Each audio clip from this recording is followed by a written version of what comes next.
Bien, vamos a dar un par de minutos más para que podamos terminar esta primera parte.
Listo, muy bien, estimados. Vamos a continuar entonces. No se olviden ahí de dejarme, por favor, ahí en la casillita de la columna K. ¿Qué experiencia previa tienen en cuanto a PLCs, ¿no? De repente se han trabajado con otras marcas, de repente algún proyectito, de repente tienen ahí un PLC en casa, o de repente en la empresa, ¿no? ¿Qué PLCs han visto? ¿No? Pues eso siempre ayuda bastante. Bueno, un poco ahí para comentar y veo que ya bastantes ya han completado. Bueno, solamente faltan Mario y Anthony faltaba también. Pero ya bueno, me imagino que ya lo harán después. Bueno, veo que tenemos un grupo bastante surtido. Hay ingenieros metalúrgicos, químicos, mecánico eléctrico, electricistas, electrónico, hay de todo. Ya, muy bien. Eh, ¿Listo? Ok, ok, ok.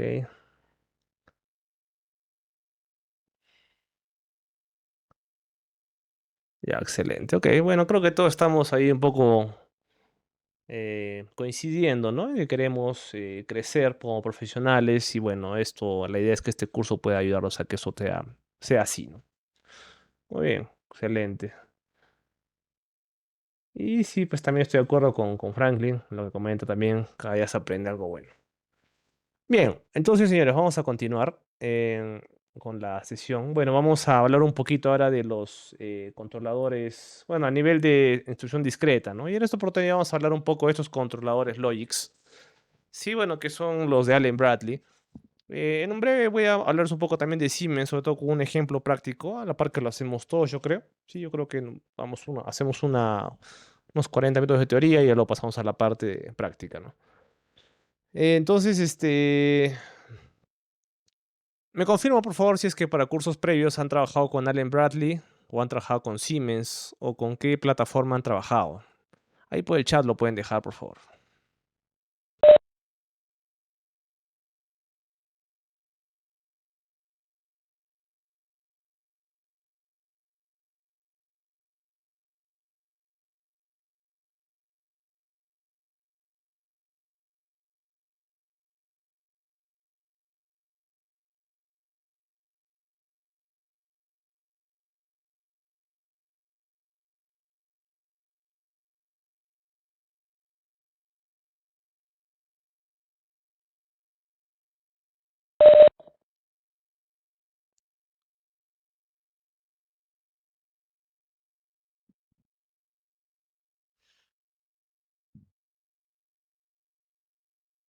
Listo. Bueno, entonces, a ver, empezamos.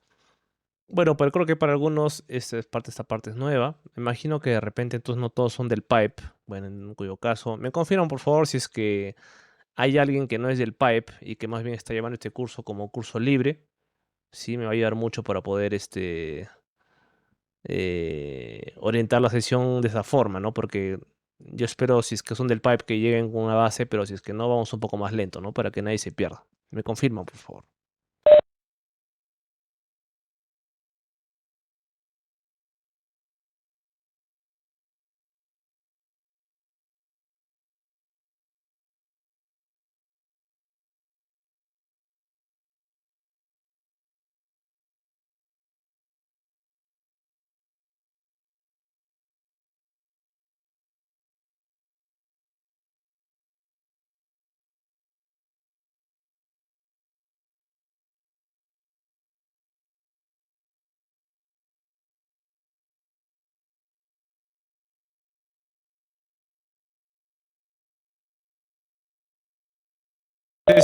Listo, muy bien. Entonces vamos a empezar hablando un poco de los controles Logix. Bueno, veo que algunos comentan que no tienen experiencia previa con eso, así que vamos a tratar de hacerlo desde cero, no hay problema. Entonces, bueno, les comento, los controladores de Logix son la familia de PLCs de la marca Allen Bradley. Allen Bradley es una marca americana de PLCs. Sí, es una marca estadounidense, que es una marca muy buena. Yo diría que junto con Siemens son los líderes indiscutibles del mercado de automatización, tienen la mayor participación básicamente en todo el mundo. En Allen Bradley está sobre todo, bueno, tiene bastante presencia en Norteamérica, ¿no? Porque, bueno, a diferencia de nosotros los peruanos, pues el americano le compra al americano, ¿no? O sea, apoyan su industria nacional, confían en lo que ellos mismos hacen, ¿no? No es como acá en Perú, que si un peruano saca algo, el peruano le dice, no, debe ser malo porque es peruano, ¿no? O sea, es otra forma de pensar, ¿no? Principalmente en Norteamérica, pero también tienen presencia en otros sitios, por supuesto, donde hay accionistas americanos. El caso de Cerro Verde, por ejemplo, es quizás lo más cercano y más tangible que tenemos, ¿no? Accionistas americanos que trabajan bastante con esta marca.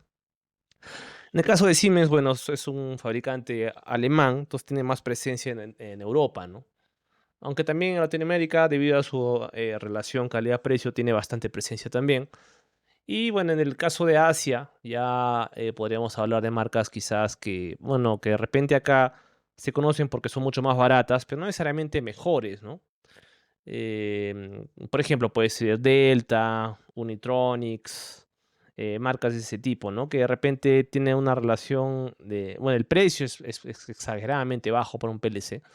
Es decir, si tú compras un relé lógico inteligente hoy en día como un logo, debes estar estimando gastar por lo menos unos 600 soles, ¿no? Lo menos ya es lo menos que vas a gastar. Un PLC, bueno, ya te puede costar un poco más, ¿no? De repente hablamos de 1200, 1400 soles, y es un PLC mejor ya unos 2000 de repente, ¿no? Ya para un DSS ya estás hablando de miles de dólares, ¿no? Pero bueno, no es el caso, ¿no? Entonces, el caso de los controladores Logix, probablemente te cuesten el doble que un Siemens y hacen cosas similares, ¿no? O sea, están como que se dan de tú a tú, ¿no? No es que uno sea mejor ni peor. En realidad, ya cuando hablamos de marcas internacionales como Siemens, Allen Bradley, Schneider, ABB y similares, ya no se puede decir que una marca es mejor o peor que otra, ¿no? Porque en realidad, son muy buenas todas las marcas. Es como que estés tratando de hacer competir un Ferrari con un Bentley o con un Lamborghini o con, no sé, marcas de ese tipo, ¿no? Un Audi, ¿no? No sé, o sea, digamos que todas son muy buenas, todos son hermosos carros, ¿no? O sea, todos van a andar para adelante, todos van a frenar, todos andan para atrás, todos se ven bien. O sea, no hay mucha diferencia en ese sentido, ¿no? Igual pasa con los PLCs, ¿no? Entonces, bueno, en este caso, como verán, los PLCs tienen diferentes gamas de equipos. Sí, aquí tenemos, por ejemplo, citando algunos, ¿no? El tema de Allen Bradley, el Pico. Me parece que ese no se comercializa mucho, por no decir que está descontinuado. Me parece que de repente está descontinuado. Luego está el Micro Logix, que sí está vigente, como el Compact Logix, que es el tercero. Y al final el Control Logix, ¿no? Que está ahí también en la foto, ¿no? Lógicamente, como verán, mientras más grande y más potente va a ser más caro también el PLC. Entonces, nuevamente regresamos al tema del dimensionamiento, ¿no? La idea es que uno al momento de trabajar con un PLC apunte a buscar una solución que no sea demasiado potente o poderosa para la solución, para que pueda uno también permitirse la rentabilidad adecuada, ¿no? Entonces, en ese sentido, sí es bueno que, bueno, cuando quieran hacer proyectos de automatización que puedan apoyarse adecuadamente de su comercial, de confianza, o de repente a un especialista, ¿no? Que los pueda apoyar con este tema, ¿no? Para poder, elegir la solución más adecuada. Muy bien, entonces, en esta parte vamos a hablar un poco de todos estos elementos, la parte del direccionamiento, bueno, cómo funciona el direccionamiento aquí en Allen Bradley, un poco. De repente por tiempo no vamos a llegar a hacer con todas las marcas en la sesión teórica. Bueno, voy a apuntar a que sí, ojalá que sí, pero si no, vamos a por lo menos hacer una marca siquiera, un ejemplo, ¿no? Entonces, bueno, vamos a ver los datos que se manejan en el PLC, el funcionamiento de direccionamiento por etiquetas, ¿sí? De repente resulta un poco, de repente un poco raro al principio, como uno está acostumbrado, pero en realidad funciona bastante bien, ya vamos a verlo. Y bueno, las situaciones de temporización, ¿no? En general, un temporizador es simplemente retrasar una señal un tiempo, ¿no? O sea, para hacer algún control con eso. Y bueno, instrucciones matemáticas, de comparación, transferencias, o sea, lo veremos también en la sesión 2, me parece que es la 3, 2, 3. Y aspectos generales del lenguaje FB, eso también lo vamos a ver después. Bien, señores, entonces, los controladores Logix trabajan con la plataforma del Studio 5000, al menos los vigentes, ¿no? El Control Logix, el Compact Logix. Sí, Studio 5000 es... bueno, mejor les comento y empiezo hablando un poco de TIA Portal. TIA Portal de Siemens es una herramienta de software que salió aproximadamente el año 2010 y hoy en día ya tiene hasta la versión 20 que está por salir. ¿Sí? Y en ese entonces, cada vez que tú querías programar un PLC, tenías que comprarte el equipo y también comprar la licencia de software. Y si querías, por ejemplo, de repente, aparte del PLC, conectarlo con un variador, tenías que comprar el variador y comprar o conseguir el software del variador. Y luego, si querías de repente conectarlo a una pantalla para controlar esto, requerías también la pantalla para poder hacer el control por medio del HMI, ¿no? Entonces, era todo un tema, ¿no? Bueno, por ahí para los que están entrando recién a la sesión, les paso un enlace de nuestra primera actividad para que puedan ahí completar la información, ¿no? Entonces, bueno, ¿qué sucedía, no? Que tú tenías que tener un programa para cada cosa que querías programar. Y eso era un problema, era complicado porque terminaba llenándote de software. Lógicamente las computadoras terminan siendo súper pesadas. Tenías que tener todas las herramientas de software, dominar los softwares, entonces digamos que se demandaba más know-how, entonces era caro implementar soluciones de programación electrónica, ¿no? Entonces, pues claro, si querías implementar eso tenías que saber todos los programas, ¿no? Entonces, bueno, hoy en día eso ya cambió porque TIA Portal fue el pionero en presentar una solución de software que pueda englobar todas las pequeñas o los paquetes de software para poderlo unificar en una sola plataforma o una sola suite de programas, ¿no? Entonces, justamente el nombre de TIA Portal sale por eso, ¿no? Automatización totalmente integrada. En inglés, Totally Integrated Automation. Entonces, gracias a eso, pues tienes una sola plataforma de software y ahí se van agregando todos los paquetes de software que requieres, ¿no? Si que requieres programar un variador, le agregas el paquete de variadores. Si requieres programar un HMI, le agregas el paquete HMI y así, ¿no? Y entonces, esa idea, años después, otras marcas también la han adoptado porque también se dieron cuenta que era una buena forma de trabajar. Entonces, en ese sentido, Allen Bradley saca el Studio 5000 y Schneider sacó el EcoStruxure Machine Expert, ¿no? Entonces, por ejemplo, ahí también para hacer la programación de PLCs, HMIs y demás, ¿no? Porque antes era todo standalone. Entonces, bueno, eso de alguna forma nos ayuda a los programadores para poder tener menos herramientas de software y ya nos simplifica un poco las instalaciones, ¿no? En el caso de Allen Bradley, me parece que fue la versión 21 donde en el caso de los Control Logics y los Compact Logics, el software que se usaba era el RSLogix 5000, ahí lo tiene en la pantalla, RSLogix 5000, eh, dejó de llamarse así y se empezó a llamar Studio 5000. Entonces, si ustedes buscan ahí en Google, pues se van a dar cuenta, ¿no? Que si buscas RSLogix 5000 versión 24, 25, por ejemplo, ya no lo vas a encontrar, ¿no?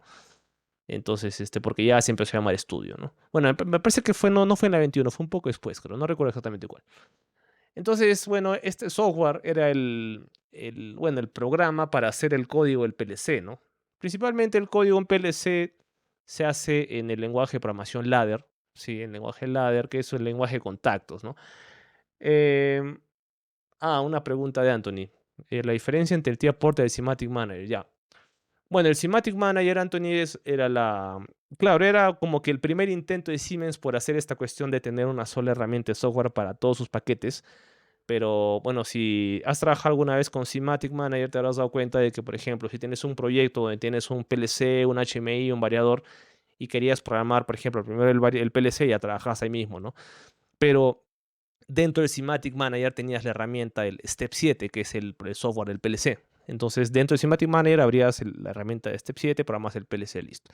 Si querías programar la pantalla, bueno, dependiendo si era un SCADA o si era un HMI, pues de repente te abría el WinCC flexible o te abría el WinCC Explorer, que es el de SCADA, ¿no? Entonces, pero no es que dentro del software tengas todo eso a la mano, sino que te abría como diferentes paquetes, o sea, diferentes programas aparte, ¿no? Entonces, al final tenías la computadora abriendo como 3, 4 programas, digamos, ¿no? En simultáneo. Y con el variador tenías pues el starter, por ejemplo, ¿no? La herramienta para el variador. Entonces, fue un primer intento de hacer lo que TIA Portal hizo después, pero no está totalmente integrado, no estaba integrado el software de la forma como Siemens lo quería, pero era un primer intento, ¿no? Y bastante bueno. En cuanto a la parte como herramienta de programación, en el Semantic Manager tienes el Step 7 que te permite programar los PLCs S7300 y S7400. Ahora, el tema es que el S7300 actualmente está en descontinuación y me imagino que ahí en tu planta, y ahí vi justamente, ¿no? Donde laboras, pues debes tener bastante de eso, ¿no? Entonces sería bueno que vayan pensando en migrar, en migrar la solución porque ya no se va a poder conseguir repuestos, al menos de parte de la marca, ¿no? O sea, si se te malora un PLC o un módulo, va a ser bien complicado conseguir repuestos, ¿no? Pero bueno, si también requieres apoyo con eso, podemos conversarlo luego. Pero bueno, entonces, en el caso del Simatic, esos PLCs 300, 400, y trabajabas como herramienta de escala, pues el WinCC Explorer, ¿no? Y como herramienta de HMI trabajas con las pantallas de WinCC flexible. En el caso de TIA Portal, ya no bueno, puedes programar ya no solamente 300 y 400, sino trabajas también con 1200 y 1500. Sí, además de que ya el software está totalmente integrado y puedes tener ahí todos los paquetes de software a la mano, instalando solamente los que deseas, ¿no? Y algo más es que el Semantic Manager también trabaja en conjunto con el DCS de Siemens, ¿no? Que es el PCS7. Entonces, si tú necesitas, por ejemplo, programar tu DCS, al momento que instalas el PCS7, se instala el Semantic Manager, se instalan todas las herramientas para 400.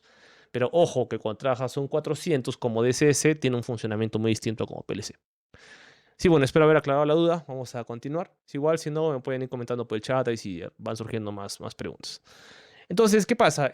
Trabajas con el RSLOI 5000 en lenguaje ladder y tienes el lenguaje de contactos, ¿no? Que básicamente es como una especie de diagrama eléctrico, ¿no? De hecho, la razón por la que el ladder es tan popular es porque se asemeja mucho a los diagramas eléctricos, ¿no? Imagínense que este elemento que tenemos acá, vamos a buscar una herramienta para hacer como el lapicito acá. Por ejemplo, ¿no? Esto de acá funciona como una especie de interruptor normalmente abierto, este también. Y fíjense que están conectados en paralelo, ¿no? Y están en serie con este que está normalmente cerrado. Entonces, la lógica de contactos lo que trata de hacer es que se entienda esta parte de la escalera como el positivo, como el VCC, ¿no? Como la alimentación. Y lo que quieres lograr es que a través de los contactos la energía llegue hasta este punto, que es la bobina, y se energice, ¿no? Entonces, esta raya que tenemos acá es como decir, no sé, el negativo o el neutro, si lo queremos ver así como si fuera línea neutro, ¿no? Línea neutro o VCC y negativo o GND, digamos, ¿no? Entonces, la idea en el ladder es que dependiendo de cómo se satisfacen las condiciones, pues energizas la bobina y eso pues te permite activar salidas, ¿no? Y bueno, en el RS Logic se trabaja también con herramientas como el RS Links, que es el gestor de las comunicaciones en el caso de Allen Bradley. Es decir, RS Links te permite comunicar tus PLCs con tus pantallas, con la herramienta de software, con la computadora, etcétera, ¿no? Entonces, es una herramienta que tiene que estar operativa en tu máquina porque si no vas a tener problemas para comunicarte con los equipos. También te permite hacer la búsqueda del equipo. Por ejemplo, si tú te conectas a una red que tiene PLCs, lo que tú quieres normalmente es hacer la búsqueda de esa red en el software para encontrar equipos que son programables y empezar a trabajar con ellos, ¿no? Entonces, esa herramienta para hacer esa búsqueda en el caso de RSLink se llama RSHU y tiene ese simbolito, ¿no? Como una red de computadoras, ¿no? Como ven, hay un bus y tres cuadrados amarillos, ¿no? Entonces, este RC Links actúa como un gestor de comunicaciones entre quién, entre el PLC físico y entre la computadora que está intentando descargarle el programa, ¿no? Y que no solamente está descargando, sino monitoreando, ¿no? De hecho, en esta imagen que tenemos aquí arriba, es más evidente que se está haciendo un monitoreo del código. ¿Por qué? Porque tienes aquí en el contacto normalmente cerrado, tenemos estas líneas verdes que normalmente aparecen cuando tú estás haciendo una simulación, ¿no? Estas líneas verdes te avisan de que la energía está pasando a través de ese elemento, ¿no? O que por lo menos está permitiendo que pueda pasar, ¿no? Entonces, en el momento en que cualquiera de los dos contactos de la izquierda se cierren, la energía simplemente va a tomar este rumbo y energiza la bobina, ¿no? Y entonces, bueno, por eso el ladder es el más popular, pero no es el único lenguaje que hay, porque hay varios, dependiendo del requerimiento del proceso que quieras programar, ¿no? Porque puede ser que de repente te sea más cómodo trabajar con un bloque de funciones o que te sea más cómodo trabajar con lista de instrucciones o texto estructurado o el graphset, ¿no? O tantos otros que hay, ¿no? Y de hecho, han estado saliendo también algunos nuevos en TIA Portal, ¿no? Como la matriz de causa-efectos y hay otros lenguajes diferentes para programar. Ahora, si es que a alguno le da curiosidad cuántos lenguajes hay para programar, les dejo acá el nombre de la norma que es con la que pueden encontrar toda esta información, que es la norma que habla de los lenguajes de programación de PLCs, ¿no? La IEC 61131-3. Ahí lo pueden encontrar. Ahí en el chat se los dejo. Bien, ahora en cuanto al PLC, cuando trabajamos con Allen Bradley, entonces también otra cosa que es muy importante es que si nos ponemos en línea con el equipo, podemos también entrar a un menú de propiedades para poder observar exactamente de qué se trata, ¿no? No solamente encontrar el modelo del equipo, sino también encontrar bueno, la versión de la revisión, ¿sí? Como en este caso el PLC que dice 10.24, ¿no? Y bueno, el nombre del equipo y demás, ¿no? Y además el slot, que es la ranura donde se ha instalado este elemento dentro del rack, ¿no? O sea, el rack es la subdivisión horizontal y los slots son las ranuras que se van instalando de izquierda a derecha normalmente, ¿no? Ahora, ¿por qué es importante la revisión? Porque cuando tú trabajas, por ejemplo, con Allen Bradley, un programa, y lo instalas, por ejemplo, o descargas un programa en Ladder al PLC con cierta versión, si tú quieres hacer la modificación o la carga, etcétera, y seguir trabajando en línea con el equipo, deberías utilizar la misma revisión con la que se hizo el programa. Es decir, en este caso, si yo tengo mi PLC en 10.24 en mi planta, yo debería tener en mi computadora la versión 10.24 del software para poder hacer una compatibilidad completa, ¿no? con este sistema. Si yo voy con una versión más nueva, voy a tener problemas porque no me voy a poder conectar. Entonces, ese es un problema, ¿no? O sea, podrías hacer algunos ajustes para poder un poco como que burlar eso, pero lo ideal es que tengas la misma versión. Sí, entonces eso, bueno, eso es un pequeño inconveniente que hay con estos temas de los softwares, ¿no? Y bueno, y eso normalmente ocurre con otras marcas también, por si acaso. Entonces, por eso también cada vez que se habla de marcas, de revisión o de versiones o firmware, bueno, hay que tener en consideración eso también. De hecho, por eso también están disponibles para descarga muchas de estas versiones, ¿no? A pesar de que bueno, todo esto es pagado, pero bueno, ya saben que hay formas, hay formas. Bueno, ahora en cuanto al proyecto en este caso de PLC de Allen Bradley, un proyecto consta de los tags del controlador, que son las variables que vas a controlar, que vas a asignarle a tu código. Y tienes también las tareas o tasks, ¿no? Que se van a subdividir en el programa y rutinas, ¿no? Las rutinas complementarias, ¿sí? De programa y la rutina principal, que es la main routine.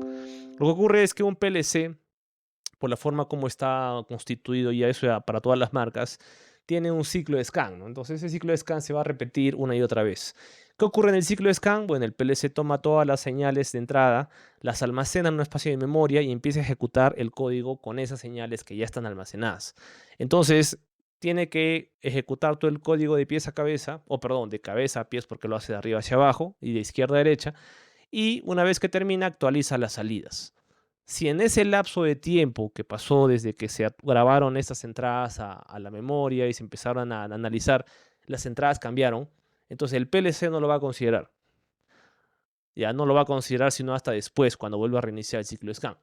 Entonces, ¿qué pasa? Se actualizan las salidas, entonces luego ya de repente los actuadores harán su trabajo, etcétera, y luego el PLC cumple algunas funciones de comunicación, diagnóstico, y luego otra vez vuelve a ejecutar el ciclo de scan, entonces nuevamente toma las salidas que están en este tiempo y vuelve a iterar, ¿no? Vuelve a ejecutar el código y demás. Entonces, esto se repite de forma continua. Este es el ciclo de scan y lo hacen todos los PLCs, ¿no? En el caso de Allen Bradley, el ciclo de scan lo que hace es ejecutar el main routine, o sea, la rutina principal, esa que tenemos acá. Este es el main routine.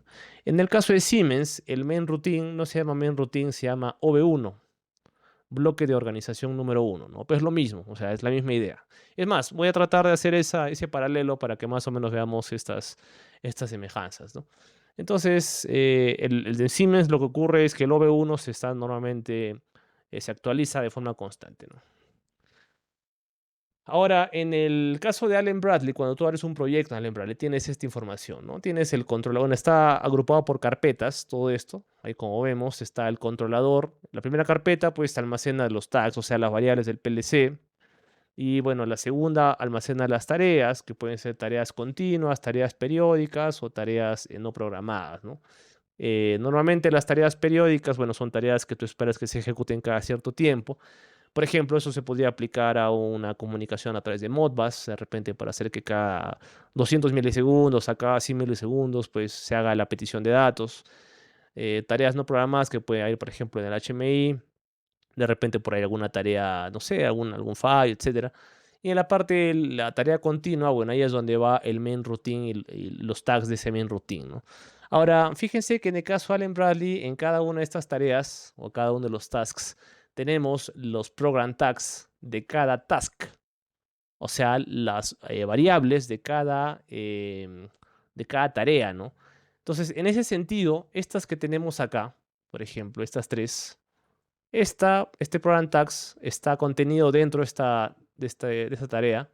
Esta acá está contenido dentro de esta tarea. Y finalmente la tercera está contenida dentro de esa tarea. Entonces se dice que estas son variables locales. Es decir, si yo tuviera una variable declarada en el programa 2 que quiero utilizar en programa 1, no voy a poder, porque no está dentro de su ámbito de utilización. Si quisieras tú tener variables que puedas utilizar en cualquier tarea, lo que tienes que hacer normalmente es declararlas como tags de controlador. Esas son variables generales o variables globales, ¿no? Globales. Sí, en el caso de Siemens, creo que lo más parecido que tenemos a las variables locales son las variables temporales que podemos tener en los bloques de programa. Y bueno, las variables globales, bueno, se pueden declarar como en los DBs, que son los DBs o bloques de datos, los DBs globales, ¿no? Que son espacios de memoria, ¿no? Donde se va a poder almacenar esta información. Em, y bueno, hacia abajo ya tienes un poco más de información de cosas un poco más avanzadas, ¿no? Como el tema de motion, trazas, que bueno, esto lo utilizaríamos y de hecho lo podríamos utilizar en la parte de cuando hagamos el PID para hacer el monitoreo de las señales analógicas, ¿no? Para ver cómo se están desenvolviendo. Entonces, bueno, nuevamente, ¿no? Estas tareas, las tareas periódicas son interrupciones temporizadas, ¿sí? Que el PLC cada cierto tiempo va a respetar esa interrupción y va a ejecutar la tarea, ¿no? Y estas tasks de eventos o tasks no programadas también funcionan como interrupciones. Interrupción quiere decir que el PLC va a dejar de ejecutar la tarea continua que está haciendo, o sea, el main routine, y va a hacer un paréntesis para ejecutar una tarea o bien sea periódica o bien sea evento, y una vez que termine esa, regresa otra vez al main routine. Trends para ti aporta. Sí, sí, Anthony. Puedes trabajar, por ejemplo, con el HMI, ¿no? Ahí, bueno, normalmente yo lo trabajo así con HMI. No recuerdo muy bien si lo puede hacer el PLC directamente. Me parece que no, pero en HMI sí se puede hacer. Pero igual lo podría simular, ¿no? Entonces ahí se puede observar. Muy bien, continuamos. En el caso, bueno, tenemos las tareas, entonces vemos ahí cómo se agrupan, ¿no? Estas tareas periódicas. Creo que gráficamente eso también ilustra la idea. Entonces, por ejemplo, la tarea continua, puedes almacenar hasta 32 programas o subprogramas, digámoslo así, dentro de la tarea continua. Y, como le decía, termina de ejecutar y otra vez da la vuelta y reinicia el ciclo, ¿no? Entonces, por eso se le dice continua, ¿no? Porque no se detiene. La tarea periódica es cada cierto tiempo, ¿sí? Que normalmente vienen ser algunos milisegundos, sugiero. Claro, la idea es que tú, si vas a ejecutar una tarea periódica, trates de poner un tiempo que no sea ni muy rápido ni muy lento, ¿no? Para que puedas buscar un punto medio, ¿no? Porque si lo haces muy rápido, por ejemplo, no sé, cada un microsegundo vas a bloquear al PLC, ¿no? No le vas a ni siquiera dejar ejecutar el main routine porque constantemente se va a estar interrumpiendo, ¿no? Entonces puedes tener problemas ahí. Y bueno, las tareas periódicas, ¿no? Que pueden ser acá, bueno, cada cierto tiempo, como ven acá. Después, en el caso de Allen Bradley, los programas, ¿sí? Tenemos ahí el orden de ejecución, ¿no? De los programas. La rutina principal es la que se va a ejecutar apenas inicia el PLC, ¿no? Entonces, todos los programas tienen que tener esta main routine y pueden estar también, o puede tenerse también en el PLC las rutinas, o subrutinas, mejor dicho, ¿no? Que son rutinas secundarias, ¿no? Y estas subrutinas normalmente son bloques de código que son llamados a través de otra rutina, ¿no? Eso es como hacer el paréntesis, ¿no? Es como que estás desarrollando una rutina y luego llegas a esta llamada a subrutina y entonces ejecutas ahora este bloque y una vez que terminas regresas donde te quedaste de la instrucción anterior, ¿no? De la rutina anterior.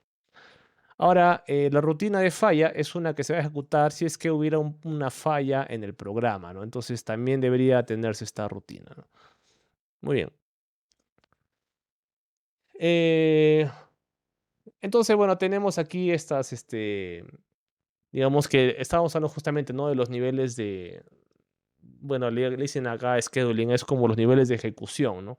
Tareas, programas, rutinas. Rutinas es la que tiene menos jerarquía de los tres, ¿no? Y es la forma como RC Logix gestiona todo esto dentro del PLC, ¿no? Y bueno, en el caso de los tags, normalmente en un PLC tú tienes, bueno, todos los PLCs trabajan con memorias internas, que son memorias EEPROM, ¿sí? Memorias programables y borrables eléctricamente. Entonces, estos tags normalmente los trabajas con números. Por ejemplo, ¿no? La memoria 0, memoria 1, memoria 2 y así sucesivamente hasta que completes todas las memorias que tengas disponibles en el PLC, ¿no? Eso se conoce sobre todo como direccionamiento absoluto. En Siemens eso le llaman direccionamiento absoluto. porque es con números, un número exacto que es único y repetible, ¿no?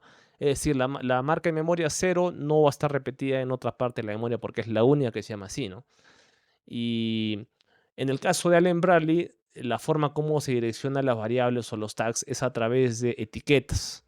¿Qué significa que sea una etiqueta? O sea, que tú, por ejemplo, si tienes una señal de un botón, entonces de repente acá le pones, pues, de nombre, botón. O botón uno, ¿no? Digamos, botón 01, botón 01.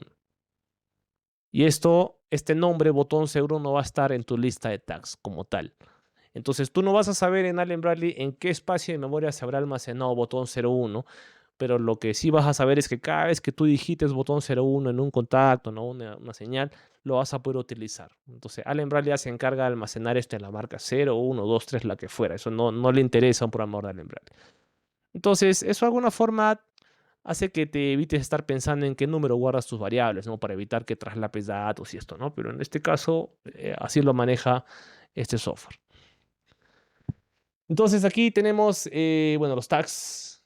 em, Normalmente lo que se hace es crear, ¿no? la etiqueta y esto, bueno, se va a almacenar en alguna parte de la memoria del controlador. Nosotros no vamos a decir eso lo va a decir el PLC, ¿no? Sí, lo único que debemos saber es que va a haber alguna tabla en algún lado donde esto se va a alojar. Y lo siguiente, ¿no? Que en este caso, como les decía, el alcance que en el RSLOIS le llaman scope, o sea, el alcance de la variable, si tú manejas una variable que sea controller scope, quiere decir que en cualquier rutina, o sea, tú puedes acceder a esto acá, acá, en cualquier lado, ¿no? Pero si lo desarrollas el tag o lo creas el tag como dentro de un programa, solamente puedes acceder a esa variable en la rutina de ese programa nada más. Entonces hay que tener cuidado con eso. Entonces yo les diría que, al menos al principio, para que puedan trabajar tranquilos y no se preocupen mucho por eso, cada vez que trabajen con Allen Bradley, sus variables créenlas como variable de controlador. Y así se evitan esos problemas. Listo, entonces, bueno, nuevamente, ¿no? Las variables de controlador se consideran como dato global y las variables dentro de las rutinas o program tags son variables locales, ¿no? Entonces, solamente podemos acceder a las controller tags como globales nada más. Bueno, otra cosa más que también es bueno tener en cuenta en los controladores de Allen Bradley, de los Control Logics y Compact Logics, es que cada vez que, por ejemplo, tú agregas un módulo de señal, si normalmente en el PLC que tienes primero la fuente, el power supply, que es el primer elemento que vas a ver en el rack ahí a la izquierda, ¿no? Lo vas a tener acá el PLC. Y luego vas a poder acoplarle acá módulos de señal, dependiendo de cuántos módulos necesites, ¿no? Si tu proceso es más grande, de repente requerirás más señales. Si tu proceso es pequeño, quizás te basta con las que tenga ya el PLC dentro del chasis. Entonces, estos módulos pueden ser de entrada, salida, ¿no? Todos estos que están acá, ¿no? Pueden ser de entrada, salida, de comunicación, etcétera, ¿no? Y entonces, estos módulos tienen también una ranura específica, ¿no? Para el PLC, ¿no? Es decir, de forma horizontal, esto es el rack. Y los slots van hacia lo vertical, ¿no? Entonces digamos que este fue el slot 0, ¿no? Me parece que esto empieza en 0. Si fuera en 0, tu primera ranura, tu primer slot, entonces tu primer módulo va a ser el 1, este va a ser el 2, este va a ser 3 y así sucesivamente. Y ojo, esto hay que tener mucho cuidado porque también debe programarse adecuadamente dentro de la configuración de los módulos de hardware, porque si no hay problemas y el PLC no va a funcionar bien. Entonces por eso es importante entender bien qué es un slot, qué es un rack, ¿no? Entonces, bueno, en este caso, cuando trabajamos con módulo de señal, cada vez que tú agregas un módulo te va a aparecer, ¿no? Acá, si es que es un módulo de entrada, vas a tener ahí datos de entrada tipo I, ¿sí? Datos I de input.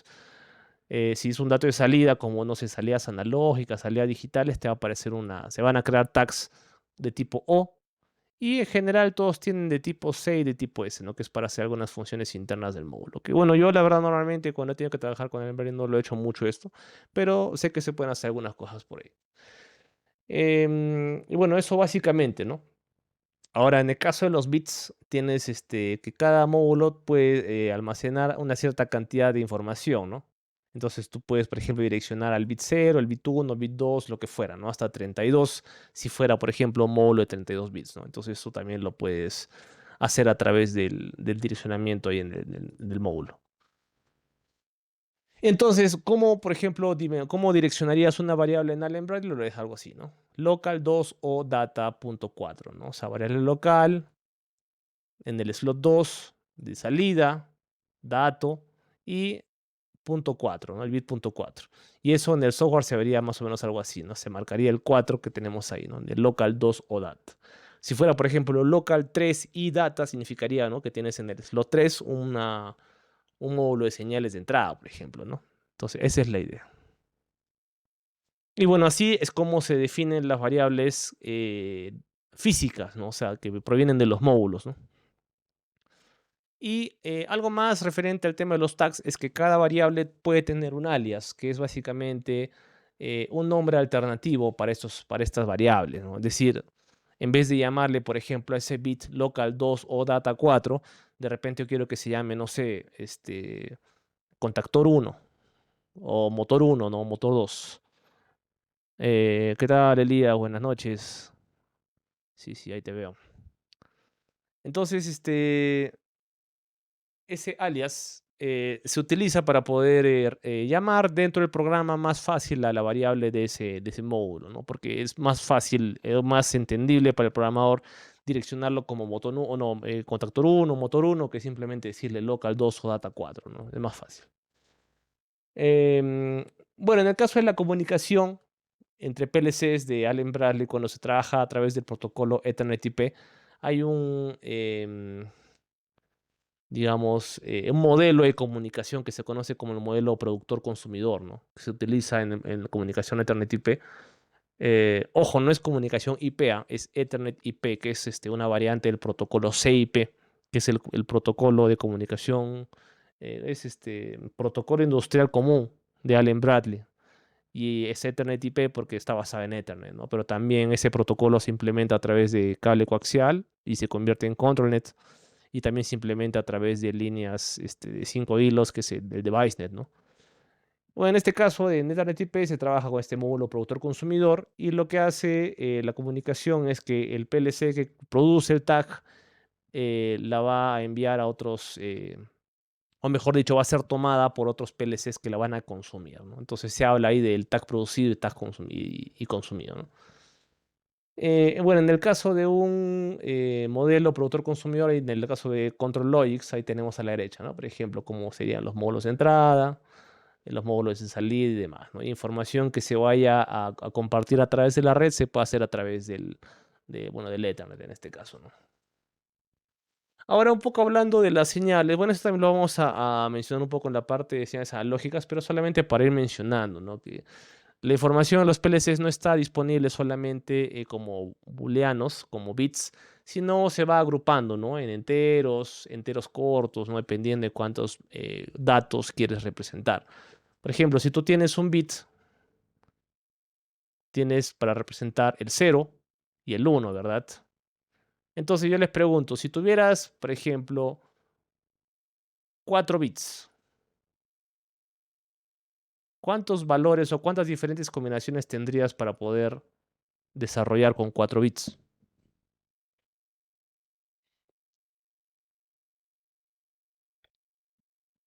Bueno, considerando que la primera es solamente un bit, ¿no? A ver, bien. A ver, Anthony nos dice 2. ¿Quién da más? ¿Alguien da más? Claro que sí, excelente, Phil. Muchas gracias. Sí, la combinación son 16, porque son 4 bits, ¿no? Entonces recordemos que esto está dado por 2 a la n, ¿no? Donde n es el número de bits. ¿Qué tal, William? Buenas noches. N es el número de bits. Entonces son 4 bits, 2 a la 4, ¿no? 2 por 2, 4 por 2, 8 por 16. Si fueran 8 bits, sería 16 por 16, o sea, 256, y así sucesivamente, ¿no? Entonces, ahora, ¿y por qué el 2? Bueno, porque es binario, ¿no? Porque es binario. Ahora, entonces, si tú agrupas booleanos y haces palabras, por ejemplo, de 8 bits, 16 bits y demás, puedes generar diferentes señales, ¿no? Entonces, en el caso del entero, que es probablemente la más sencilla, es en base a 16 bits. Con lo cual, si fuera un entero, en este caso con signo, entonces puedes llegar a estos dos valores, ¿no? Menos 31.768 y 32.767. ¿Sí? Es uno menos del lado positivo. ¿Por qué? Porque tienes que considerar también el cero, ¿no? Y ahora, si ustedes hacen el cálculo 2 a la 16, ahí van a encontrar justamente estos valores, ¿no? Por eso es que vamos a encontrar eso. Em, Ahora, en el caso del Sint, bueno, no, perdón, perdón, en la parte 2 a la 16, esto en realidad es 32.767 por 2, o sea, es 64, 65 y pico, ¿no? Creo que es 65.536. Solamente que, claro, si tú vas a trabajar un entero con números positivos y negativos, tienes que llegar partir ese 65.000 y algo a la mitad, y la mitad para adelante y la mitad para atrás, ¿no? Por eso tienes esos dos valores. Ahora, en el caso del entero corto, tienes que estos son señales de menos bits, son solamente 8. Y con 2 a la 8 tienes 256. Y si van a ser con signo, partes esto en dos, ¿no? Entonces hasta acá sería la mitad, que es 128, y la otra mitad positiva más el 0, 127, también son 128, ¿no? Entonces sumados te dan el total. Y ya bueno, esa misma idea la puedes manejar también para los doble enteros, que son señales base 10 también, pero con 32 bits. Y finalmente, otro tipo de dato importante es el real, ¿no? Que maneja también 32 bits, pero tiene otra sintaxis y se utiliza cuando quieres trabajar con números decimales. Por ejemplo, ¿no? Si quieres decir, no sé, digamos, para representar una variable de temperatura, por ejemplo, no sé, 50.6, que en tu programa puede ser grados Celsius, ya, este 50.6 lo tienes que trabajar como dato tipo real. Algunos fabricantes no le llaman real, sino le llaman float. ¿Por qué float? Porque normalmente hay un tipo de dato que es el floating point, que es el dato de coma flotante o punto flotante, ¿no? Flotante le dicen al decimal. Y me parece que en algunos otros programas, otras plataformas, que también alguna vez las he visto, creo que también le llaman IEEE short. Y ahí para que lo puedan investigar. Entonces también lo pueden encontrar así. Y entonces, bueno, aquí tenemos en la parte de la derecha esta imagen que ilustra la idea, ¿no? Entonces, cada vez conforme tú vas agrupando más bits, tienes más posibilidades, ¿no? Para hacer las combinaciones, ¿no? Lógicamente, utilizas más memoria también. Y como tipo de dato también importante en la library tiene las estructuras. Bueno, eso también lo tienes en Siemens como un tipo struct. Siemens no le llama structures, le llaman struct simplemente. Pero es la misma idea, ¿no? Que es un arreglo de diferentes variables, ¿no? O diferentes tipos de datos, ¿no? Por ejemplo, es una variable, en este caso, la estructura contador está compuesta por dos doble enteros, uno que se llama pre, otro que se llama ACC, y tienes acá otros tipos de datos de tipo booleano, que es el bit, ¿no? Que es el CU, el CD, el DN, etcétera, etcétera, ¿no? Entonces tienes todos esos. Entonces todo eso está agrupado dentro de esta estructura contador. Entonces muchas veces esto se puede también customizar a cómo el programador lo necesite, ¿no? Pero en este caso, como es un contador, bueno, se trabaja con este tipo de dato contador especial que está optimizado y diseñado específicamente para trabajar con bloques de conteo, ¿no? Y lo mismo pasa con el temporizador, como ya lo veremos en un rato. Entonces, bueno, esta parte de estructura vamos a obviarlo un poco para poder hacer la parte de la práctica. Sí, esto no es muy importante por ahora. Bueno, lo importante aquí es que cuando quieran crear sus tags, por ejemplo, el controlador, van a control de tags, le hacen clic derecho, le ponen new tag, les va a salir esta ventana. Y aquí es donde definen, ¿no? El nombre de la variable, procurar no utilizar espacios ni símbolos raros, solo números, letras, subguión, guión, mayúsculas, minúsculas y nada más. O sea, no le pongas una admiración, no le pongas el michi, o no le pongas arroba, no le pongas espacio. ¿Sí? No le pongas así nada, nada, nada raro, porque a veces los programas no se llevan bien con eso, ¿no? Entonces, en general, siempre números, letras, mayúscula, minúscula, subguión, guión, nada más. Y hasta más, hasta a veces hasta el guión y el subguión, evitarlos, ¿no? Bueno, también se define el tipo de dato para lo que estás creando, que es muy importante también. El scope, que en este caso si lo creas directamente a través de control de tags, por defecto ya está definido como tag, es un tag de controlador. Y eso básicamente es lo que necesitas configurar para crear un tags poco a poco, ¿no? Y bueno, otra cosa más es que en el programa tienes esta opción de Monitor Tags, o esta pestaña de Monitor Tags y esta pestaña de Edit Tags, ¿no? Que en realidad si es que tú vas a trabajar aquí, pues para monitorear, te vas a la pestaña de Monitor, y si vas a editar para más bien crear más tags y modificar esto, vas a la pestaña de Edit Tags. Es importante acceder adecuadamente a través de las pestañas porque visualmente se parecen mucho estas opciones, ¿no? Entonces es muy fácil equivocarse. Bueno, la parte del array, que son conjuntos de datos un poco más grandes, vamos a obviar un poquito. Y bueno, ya para ir a la parte de la programación, en este caso de programación a nivel de bits, normalmente lo que hacemos en todos los PLCs cuando trabajamos con señales de campo que son de tipo binarias, se asignan a un valor de bit, o sea, una marca tipo bit. Entonces, por ejemplo, esta sería la marca 0, digamos, o entrada 0. Perdón, no sé, no puede ser la marca porque es una señal física. Vamos a corregir eso. No me aparece acá un ratito. A ver, vamos a modificar eso. Sí, para que sea un poco más como realmente lo tendríamos, ¿no? Por ejemplo, este sería la entrada I0. De repente esta sería la I1. Sucesivamente, ¿no? I2 y 3, ¿no? Esas son las entradas físicas.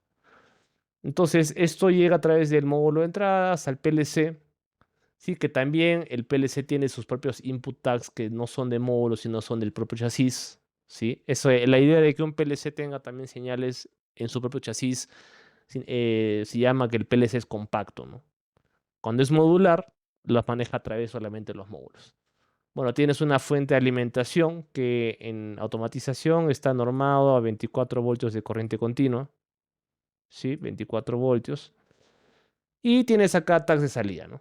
Entonces, tus tags de salida van a ir a través del módulo de PLC al exterior, o bien a través de un relé, por ejemplo, que va a cambiar de estado, o de repente un transistor que va a entrar en corte o en saturación, dependiendo del estado de la salida, ¿no? Entonces, por ejemplo, ¿qué me quiero decir con esto del transistor? Imagínate que fuera un BJT, ¿no? Un transistor BJT. Y esto viene así, ¿no? Entonces, cuando tú le aplicas acá una tensión, lo que haces es generar continuidad entre el colector y el emisor, entonces pasa corriente, ¿no?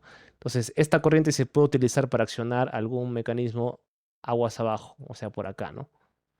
Eso significaría que la salida digital está en estado 1, porque cuando esté en 0, entonces no hay voltaje, entonces esto no ocurre, y simplemente acá no tienes nada, tienes 0 voltios, o sea, está desenergizado, ¿no? Entonces este transistor en corte de saturación se comporta como un interruptor controlado a través de la base, que es el pin central. Bueno, ahora a la hora de crear lógica en el PLC, pues tienes estas instrucciones, ¿no? En Allen Bradley se le conoce como X y C y X y O. X y C significa examine if closed, o sea, examina si está cerrado. O sea, si es que este contacto se cerró, ¿no? Imagínate que fuera un botón de marcha, ¿no? Esos botoncitos verdes, botón rasante de 22 milímetros de los tableros, por ejemplo, ¿no? Entonces, si es que tú apretas el botón, esto cierra. Y si no le haces nada, está abierto. Y en el caso del XIO es un examina si es que está abierto, ¿no? Entonces es lo contrario, ¿no? Sería como un botón normalmente cerrado, ¿no? Un botón de parada. Entonces, más bien acá cuando le llega un bit positivo, esto se abre y queda así. Y cuando le llega un bit 0, entonces esto normalmente está conduciendo, ¿no? Entonces funciona al revés. Si es como una lógica invertida. Entonces, dependerá mucho del programador ver en qué momento utilizar el abierto o el cerrado, ¿no? Dependiendo de lo que quieras lograr. Y bueno, vas armando así tu ladder, ¿no? Vas armando con tus tags y demás, ¿no? Entonces, tu lógica y vas a tener ahí tus salidas y demás, ¿no? Entonces, bueno, ya creo que con eso podemos empezar a hacer la primera práctica. Bueno, acá simplemente una gráfica para poder entender la idea. El pulsador, por ejemplo, acá, ¿no? Se le vincula a un contacto y así, ¿no? Y cuando hacemos este paralelo que tenemos acá, por ejemplo, lo que hacemos normalmente es eso para hacer un enclavamiento, ¿no? Para hacer que una señal se pueda automantener. Eso lo vamos a entender mejor en la programación, ¿no? Y normalmente lo que hacemos en el PLC es que las señales de entrada se vinculan a estas de acá y las señales